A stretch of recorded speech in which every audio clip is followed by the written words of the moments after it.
자, 거리 속력 시간에 대한 문제 선생님이 비워놨어요. 여러분들 교환 한번 보십시오. 세 가지 공식이 나와 있습니다. 자, 그 첫 번째 순서에 상관없이 써본다면 우리가 거리는 뭐 곱하기 뭐다? 시간과 속력의 곱이다. 그죠? 시간과 속력의 곱이고, 자, 그다음 두 번째는 속력이 이제 나와 있고 그다음에 시간이 나와 있고 그럴 겁니다.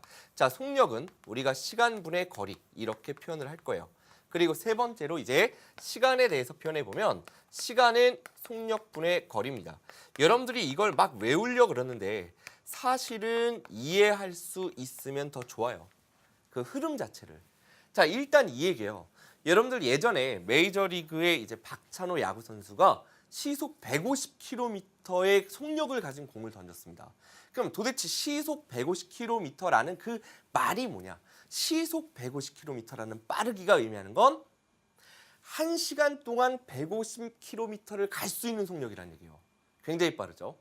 그러니까 속력이 시간분의 거리, 시속 1시간당 150km 되겠죠. 그러니까 속력이라는 것은 1시간에 얼만큼 가나를 나타내는 거구나. 그럼 2시간엔 2배로 가고 3시간엔 3배의 거리를 가겠네. 그걸 생각해 보면 그럼 박찬호 선수의 야구공을 던졌을 때 그게 가면서 떨어지지 않고 계속 날아간다라고 해볼게요. 시속 150km로. 그러면 2시간 동안 얼마가 있을까? 1시간 동안 150km를 가니까 2시간 동안은 300km를 가 있겠죠. 그게 바로 뭐냐면 속력 150에다가 시간 2시간이다. 그러면 거리가 300km. 이렇게 여러분들이 이해를 할 수 있으면 되는 거예요. 자, 그러면 시간이라는 건 우리가 어떻게 구하냐? 예를 들어 선생님이 서울에서 부산을 갈 겁니다. 그런데 선생님의 슈퍼카 시속 100km로 달릴 수 있는 자전거가 있다고 해볼게요. 그런 자전거 없겠다. 자, 시속 50km로 한번 가보겠습니다. 그러면 내가 부산에 몇 시까지 도착할게 라고 친구에게 얘기를 해야 되겠죠. 선생님은 시속 50km로 계속 갈 거야. 그럼 어떻게 하면 돼요? 시간. 전체 거리가 부산까지 500km라고 해본다면 그 500km를 선생님의 속력 50으로 나누어주면 10시간이 걸리겠죠. 왜?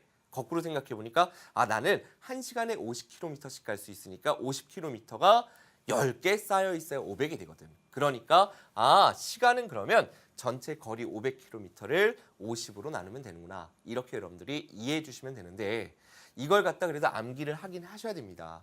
그래서 암기하기 위해서 여러분들 옆에다 이런 거 하나 그려놓으시면 되겠죠.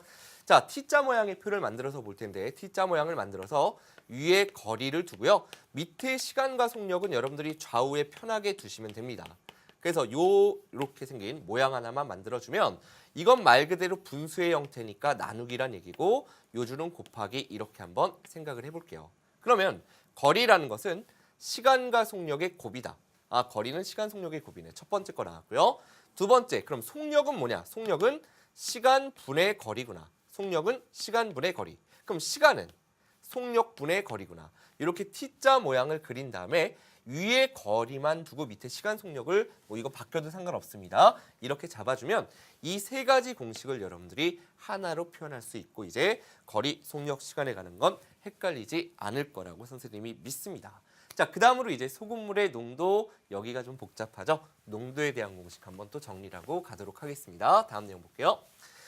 자, 우리가 소금물의 농도라는 것은 뭐냐? 바로 우리가 소금물이니까 짜, 싱거 이걸 나타내는 게 바로 뭐냐? 전체 소금물의 양. 자, 주의해야 될 거, 소금물이라는 건 소금과 물이 다 섞여 있는 거예요. 전체요. 그것 중에 소금이 얼마만큼 있니? 라는 겁니다. 그럼 곱하기 100이라는 건 우리가 이제 퍼센트, 백분율이죠. 여러분들이 그럼 백분율이라는 걸 또 이해해야 되는데 그게 무슨 얘기냐? 예를 들어서 어떤 소금물의 농도가 12%다. 이 퍼센트의 의미가 뭐냐면 만약에 100개의 물과 소금 알갱이들이 막 있다라고 해볼게요. 비커 안에. 그 중에 12개가 소금일 때 우리는 12% 이렇게 이야기하는 거예요. 백분율. 전체를 100으로 봤을 때의 비율이 바로 12. 100 중에 12만큼이다. 이렇게 여러분들이 이해해 주시면 되니까 결국 농도라는 건 소금물 분의 소금 곱하기 100. 요걸 이해해 주신다면 실제로 더 자주 쓰이는 건 뭐냐면 뭐였죠, 여러분들? 바로 그래요. 소금의 양이 훨씬 더 자주 쓰여요. 풀다 보면. 그럼 소금의 양은 우리가 어떻게 구할 거냐? 새롭게 공식을 여러분들이 두 개를 막 따로따로 외우는 친구들이 있는데 이렇게 생각해 볼게요. 이 식에서 소금의 양 은 했어. 그럼 어떻게 하면 될까? 요거 양변에 소금물의 양 곱해주면 소금물의 양이 이쪽 분자로 올라올 테고 100을 없애기 위해서 100으로 나눌 거니까 분모로 내려간다. 분모로 100이 내려갈 거예요. 양변 100으로 나누면 100분의 소금물의 농도 이렇게 나오죠. 그리고 요거 올라갔잖아. 곱해지면서 결국 소금물의 양 이렇게 들어오겠구나 라는 걸 여러분들이 알 수 있습니다. 결국은 우리가 소금의 양이라는 것은 어떻게 구한다? 소금물의 양 곱하기 100분의 농도, 소금물의 양 곱하기 100분의 농도 이 정도를 원래 보통 이걸 뒤에 쓰는데 똑같죠. 어차피 소금물 전체 곱하기 100분의 농도를 해주면 바로 소금의 양이 나온다. 여기까지 여러분들이 이해해 주시면 됩니다. 그리고 이 소금물에 대해서 문제를 푸는 여러 유형들 중에 우리가 몇 가지 자주 등장하는 것들의 그 안의 흐름을 한번 살펴보도록 하겠습니다. 다음 내용 한번 보겠습니다. 자, 소금물 농도 문제 해결에서는 이게 여러분들이 제일 어렵죠. 여러 가지 유형이 있는데 첫 번째, 소금물에 물을 넣었어. 소금물이 있는데 그냥 물을 넣었어. 라면을 끓이는데 라면이 짜. 물 부었어. 어떻게 돼? 싱거워집니다. 왜 싱거워지느냐? 바로 물이 들어갔죠. 물이 들어갔어요. 그렇기 때문에 우리는 소금물에 물을 넣을 경우 혹은 증발시키는 경우 라면 계속 끓이면 어떻게 돼요? 우리가 흔히 쫄아든다 그러죠. 예, 그래서 짜집니다. 왜 짜질까? 물이 증발했어. 그런데 그 중에 변함이 없는 게 있죠. 바로 스프의 양엔 변함이 없죠.